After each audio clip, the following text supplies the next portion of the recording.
the Forest Service was going to do some preservation of land, kind of following in the steps of a second uncle, Theodore Roosevelt. And he saw to an appointment of two men that are, say, critical in his story. One was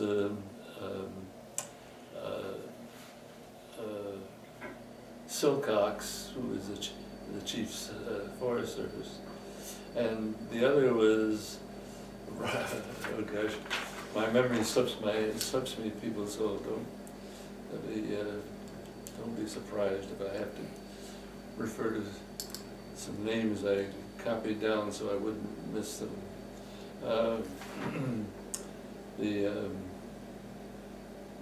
Robert Marshall. I don't know if you know the name Marshall, but Marshall was he's kind of was the guru of the whole wilderness movement. Was part of the first organization of the wilderness, the Wilderness Society, and mostly formed with people along the Appalachian area, and he was given the job of looking at prospects for wilderness areas. He went to Alaska, and in Alaska he stayed there for quite a while, and came back with some recommendations of what should happen in Alaska in terms of say, saving some of this area. Got very well acquainted with the natives up there, and as a consequence of the whole thing, he was instrumental in doing a lot of things. He had a reputation of being able to hike 30 miles a day, and maybe day after day, and that's, believe me, I've never done 30 miles in a day, so I have a lot of respect for that. And one of those trips that he made was in what is called the Glacier Peak Wilderness Area. The Glacier Peak Wilderness Area was our first project. But he went through it and started at Stehekin and came out on the Seattle River. And as such, he was responsible for establishing in the Forest Service Glacier Peak as a limited area, which had really no important function other than say that sometime or other we're going to look at this as wilderness. Well, that was before World War I, and so after the war was over. By the way, he made two trips, and in the last trip he made, he went back to his home in New York, and he had leukemia and passed away, but he was still trying to be very active in things.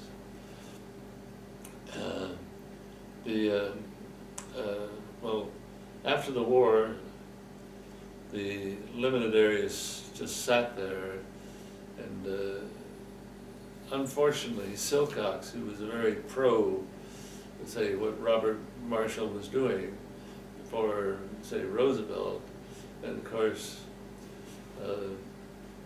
Roosevelt was no longer there to push this movement. So he also passed away about the same time after the war, in the early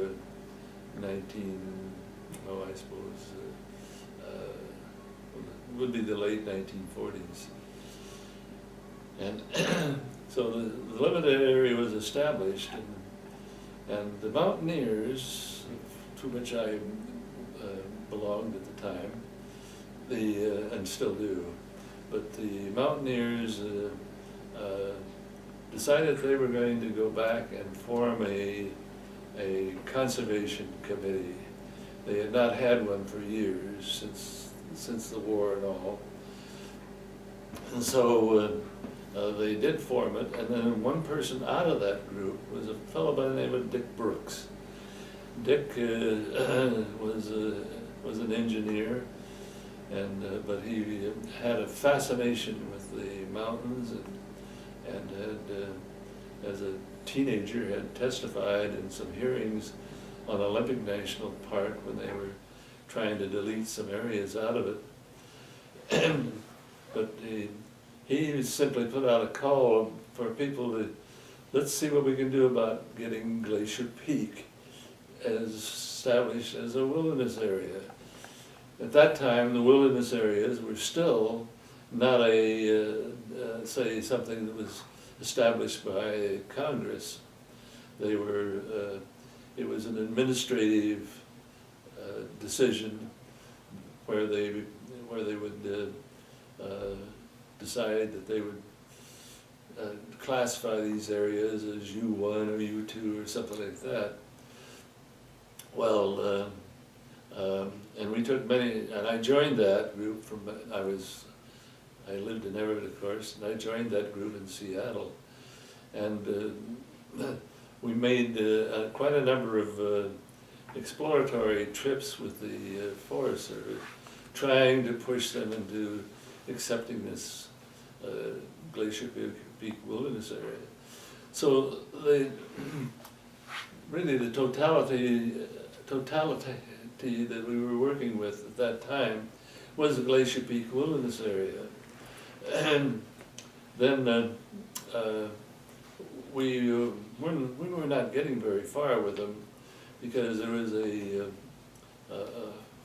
forester that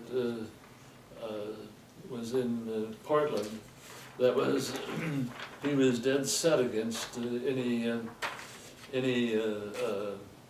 wilderness. He was not going to do that, because he was really what you would call a logging engineer, and had moved up in the Forest Service because of his ability to pick up lands and whatever. Well, they came out with a proposal. We pushed hard against him, and we had met with him and all that, and finally they decided to come out with a proposal that they would accept. And that proposal was that they would draw a line around the Glacier Peak area, and anything that was above 4,000 feet could be part of this. Everything below it, where all the timber was, would revert to, say, logging in the future. Well, we really protested that, and in the meantime, there was a gentleman that has had a very big impact on what we did. He had been in the Navy, came out of the Navy, and he just had told his wife while he was in the Navy, find a place for me after the war when I can be someplace quiet and alone. Well, she picked out Stehekin. I don't know if you know what Stehekin is like, but there's no transportation into it except by boat and airplane. So they settled in there, and they had a great interest in what was going on in that area, and they saw this territory that was around Stehekin, and they just decided that he had decided that he thought that the only option was a national park, although he hadn't really informed us that that was what he was after. But he was a professor of politics at the University of Chicago, and then he moved out to Santa Cruz, I think, or Santa Cruz, University of Santa Cruz, where he became a provost at that particular college. he decided that the way to go on this was to contact the Sierra Club. So he would go from Santa Cruz down to San Francisco to the conservation meetings that were there. And in the process, he met with David Brower, and I don't know if that name is familiar to you or not, but David Brower was say, key to the whole movement really in that period of time about, what we should do with the lands in terms of saving them. And so Brower was the executive secretary of the Sierra Club.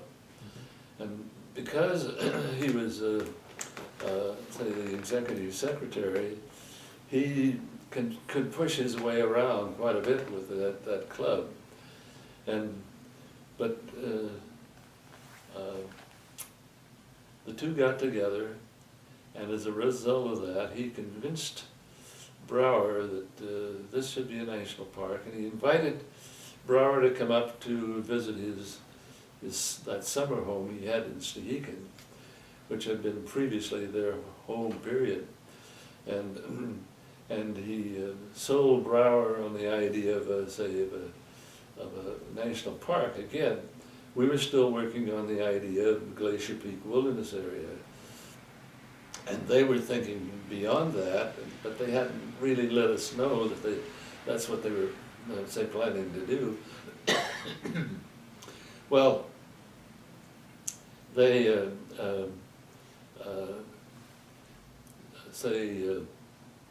they got in contact with a woman that lived in Stehekin, summered in Stehekin rather, and lived in Boston.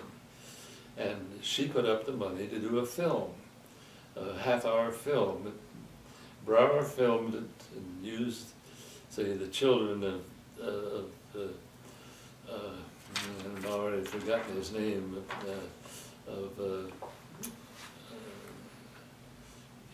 Grant McConnell. I shouldn't forget that. He was a friend.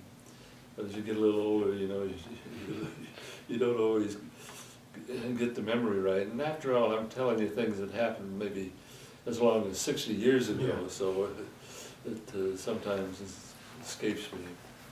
But they used the children of Grant McConnell and his wife, and they went in and they filmed this area.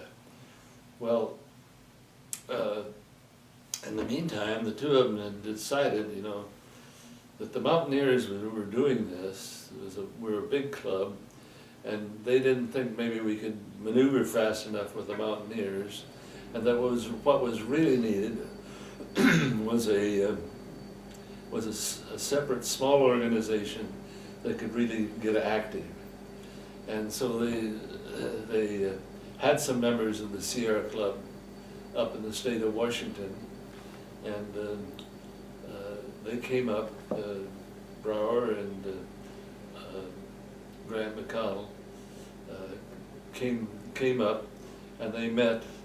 I wasn't a member of the Sierra Club, so I wasn't involved in this meeting, but they met in Auburn at the home of one of the persons that was a Sierra Club member and active with the Mountaineer Conservation Division.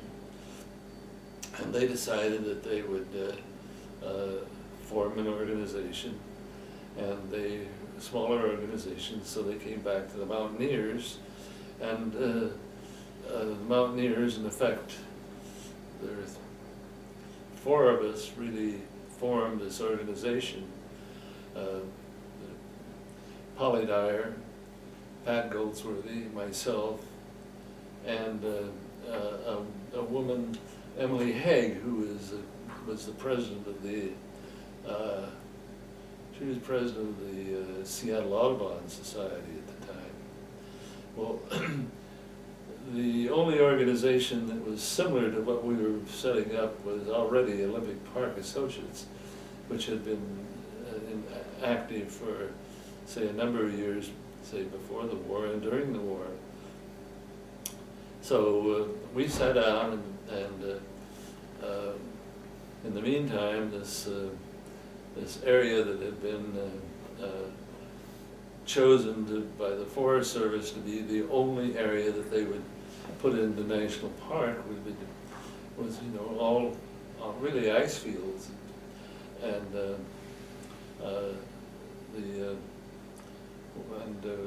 so we named that proposal that the Forest Service did. We called it Wilderness on the Rocks, because that's what they really were giving to us.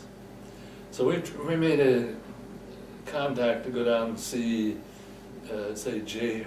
Herbert Stone, who was the regional director and very anti-wilderness and things. And that we would meet, go down to Portland. We would bring in some people from Oregon, Mazamas. We'd bring in some people from Ellensburg that we knew were very interested in say, what was going on in the Cascades. And we met there, and we had everything all ready to set up for a organization. After we met with the regional director, we met in the Mazamas club room, and at that